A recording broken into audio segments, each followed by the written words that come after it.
इस्लाम अमन व शांति का पैगाम हमेशा दूसरों को देता है। यही नहीं बल्कि इस्लाम की तरफ से भाईचारगी को बढ़ावा देने का एक खास कोशिश भी किया जाता है। पूरी दुनिया के लिए अमन पसंद धर्म इस्लाम को माना जाता है, मगर हुकूमत लगातार इसे बदनाम करने की साजिश करता है। हुकूमत की तरफ से कभी इस कौम को दंगाई तो कभी दहशतगर्दी बताया जाता है।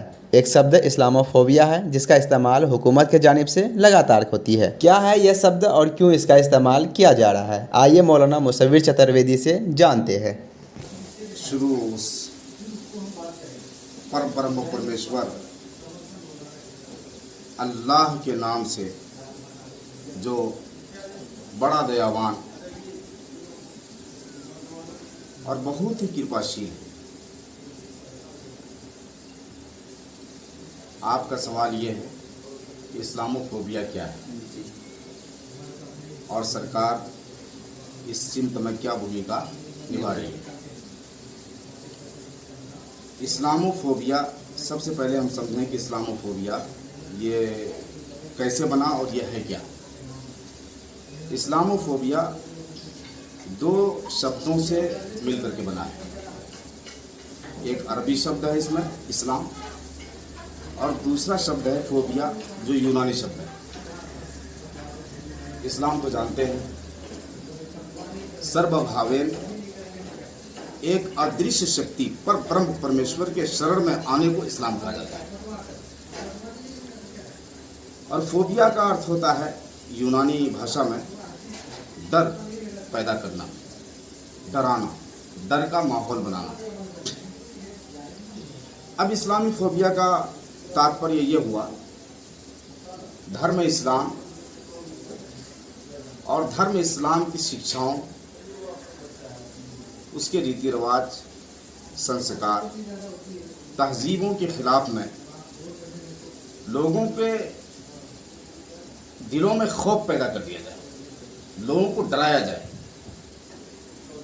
एक दहशतगर्दी का मजहब और दहशतगर्दों का मजहब करार दे करके इस मजहब से, इस धर्म से लोगों को दूर कर दिया जाए और उसके लिए जो भी हथकंडे अपनाए जाएं वो सब अपनाएं।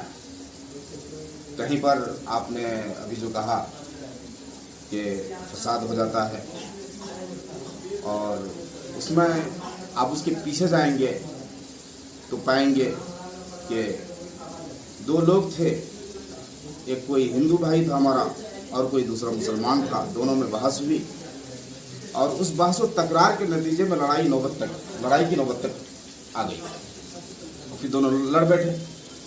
ये सब नासमझी के नतीजे में है।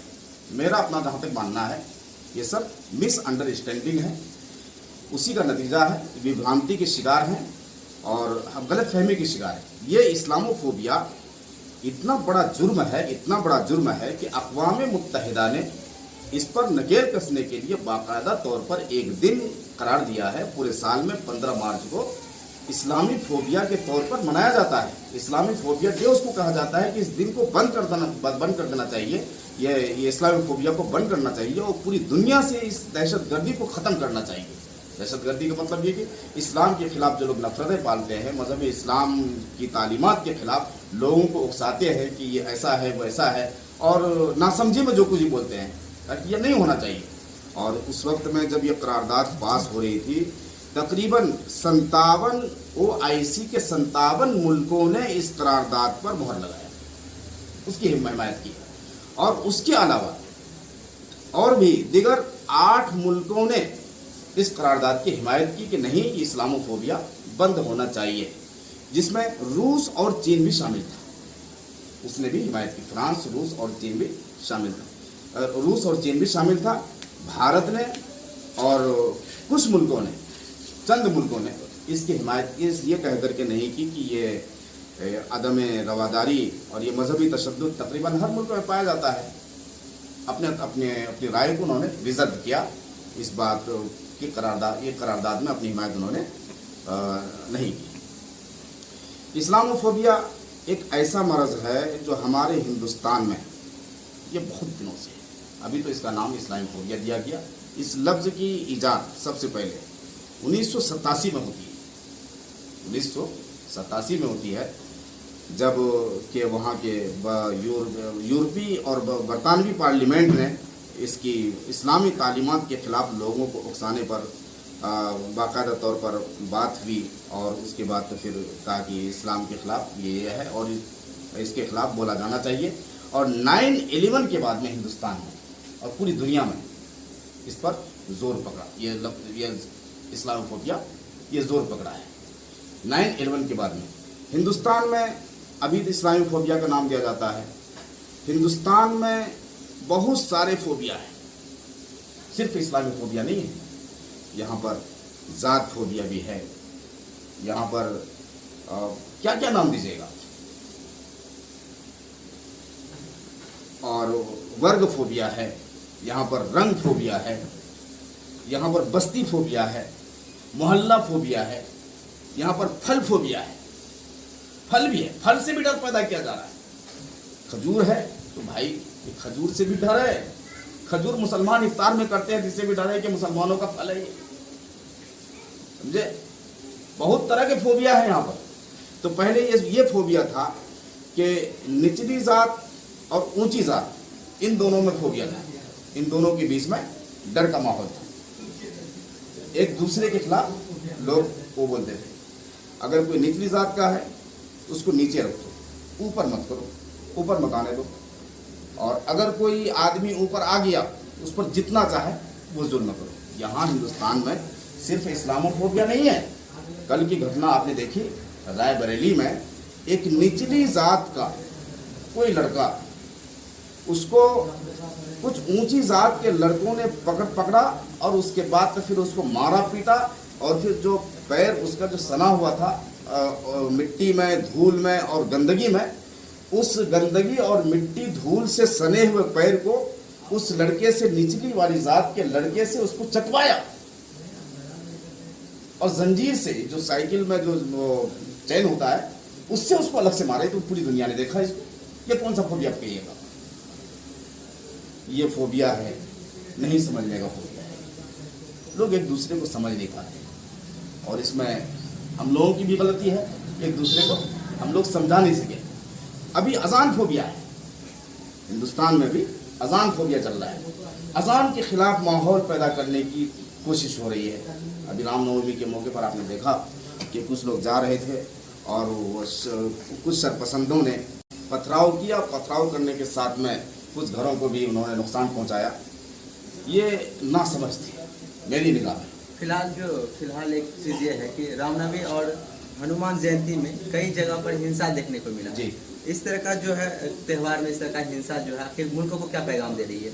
मुल्क को जाहिर सी बात है, कोई भी हिंसा हो, आपके घर में हिंसा हो तो समाज में क्या पैगाम जाएगा? आप भाई भाई को मार रहा है, बाप बेटे को मार रहा है, और ये पैगाम आपके घर में जब हो तो ये बाहर क्या पैगाम जाएगा?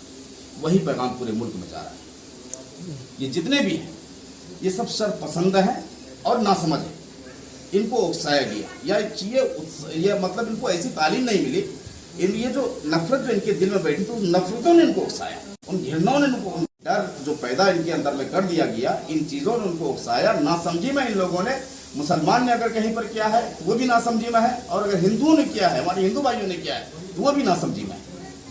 इनको समझाना, जैसे अजान के बारे में चल रही है, और कि अजान ये है, समझ नहीं पा रहे कि अजान क्या है। अजान का मतलब अगर ये लोग समझ लें कि अजान क्या है, तो मेरे भाई, हमारा कोई भी हिंदू भाई इसका विरोध नहीं करेगा। अजान ईश्वर के गुणगान के लिए, पर ब्रह्म परमेश्वर, एक अदृश्य शक्ति जो निराकार है, जो हर जगह है, सर्वत्र है, अचिंत्य है, अव्यक्त है, सच्चिदानंद स्वरूप है, उस एक अदृश्य शक्ति को पहचानने और उसके गुणगान के लिए लोगों को बुलाया जाता है कि आओ भाई, सब साथ मिल करके हम लोग ईश्वर का गुणगान कर लें, उस ईश्वर को पहचान लें जो जिसने हमको पैदा किया, जो हमारा खालिक और मालिक है, जिससे बढ़ करके दुनिया की कोई ताकत नहीं। और जो पुकारता है इस काम के लिए, उसको मुअज्जिन कहा जाता है। मुअज्जिन कहते हैं पुकारने वाले को, और जो पुकार होती है उसको अजान कहा जाता है। अजान क्या है? अजान में सबसे पहले ये जो मुअज्जिन है वो पुकारता है, वो कहता है अल्लाहु अकबर, और अपने दोनों कानों में उंगलियां रख करके वो कहता है, ताकि ये आवाज़ उसकी बहुत दूर तक चली जाए, पूरा पश्चिम उत्तर दक्षिण हर जगह के लोग इसको सुन लें। और वो कहते हैं अल्लाह अकबर अल्लाह अकबर अल्लाह अकबर अल्लाह अकबर, 4 बार कहता है। अल्लाह यानी जो हमारा माबूद है, जो हमारा उपास्य है, जो हमारा आराध्य है, जो हमारा सबसे बड़ा पूज्य है, जो सबसे बड़ी शक्ति है, जो सबसे बड़ी ताकत है, पर ब्रह्म परमेश्वर जिसको अल्लाह कहा जाता है, जिसको ब्रह्म कहा जाता है, जो वृद्धात उच्चते सब ब्रह्मा, ब्रह्म किसको कहा जाता है? जो सबसे बड़ा हो उसको ब्रह्म कहा जाता है। और जो उस ब्रह्म का ज्ञानी हो, जो उसका जानकार हो, उसको ब्राह्मण कहा जाता है। तो उस ब्रह्म की ओर जिसको अल्लाह कहा जाता है, हम लोग उनको अल्लाह कहते हैं, अरबी ज़ुबान में उनको अल्लाह कहते हैं, और हिंदी में आप उसको कहेंगे ईश्वर कहेंगे, उसको ब्रह्म कहेंगे, उसको पर ब्रह्म परमेश्वर कह सकते हैं। पर ब्रह्म परमेश्वर बड़ा है, अल्लाह सबसे बड़ा है, यानी ईश्वर सबसे बड़ा। अकबर, अकबर ये किसी बादशाह का नाम नहीं है। बहुत सारे लोग अब तक समझते हैं किसी बादशाह का नाम लोग बोल रहे हैं, अकबर बादशाह का नाम लोग अब तक मुसलमान बोल रहे हैं, मस्जिदों में बोल रहे हैं। ये अकबर बादशाह का नाम नहीं है, बल्कि अकबर का अर्थ होता है, अरबी का शब्द है अकबर का अर्थ होता है सर्वश्रेष्ठ। ईश्वर सबसे श्रेष्ठ है, ईश्वर सबसे बड़ा है। 4 बार बोलता है, उत्तर वालों तुम भी सुन लो, दक्षिण वालों तुम भी सुन लो, पूरब वाले तुम भी सुन लो, और पश्चिम वाले तुम भी सुन लो। अल्लाह सबसे बड़ा है, ईश्वर सबसे बड़ा है, उससे बड़ा कोई भी नहीं है। अमीर हो गरीब हो कोई भी हो, सब आ जाओ एक ही सब में यहाँ पर आकर के आ जाओ और आकर के ईश्वर का गुणगान करो। अल्लाह अकबर यानी ईश्वर सबसे बड़ा। उसके बाद फिर कहता है अशहदु अल्ला इलाहा इल्लल्लाह, मैं गवाही देता हूँ, अल्लाह इलाहा अशहदु मैं शहादत देता हूँ, मैं गवाही देता हूँ, अल्लाह इलाहा इल्लल्लाह के ईश्वर के सिवा, अल्लाह के सिवा, पर ब्रह्म परमेश्वर के सिवा कोई भी उपास्य नहीं है, कोई भी उपास्य नहीं है। अशहदु अल्लाह इलाहा इल्लल्लाह, और उसके बाद फिर अशहदु अन्ना मुहम्मद रसूलुल्लाह, और मैं गवाही देता हूँ कि मोहम्मद सल्लल्लाहु अलैहि वसल्लम ईश्वर के दूत हैं, जिन्होंने हमको बताया, जिन्होंने हमें ये संस्कार दिया, जिन्होंने हमें बताया, जिनके द्वारा हम यहाँ तक पहुँचे हैं।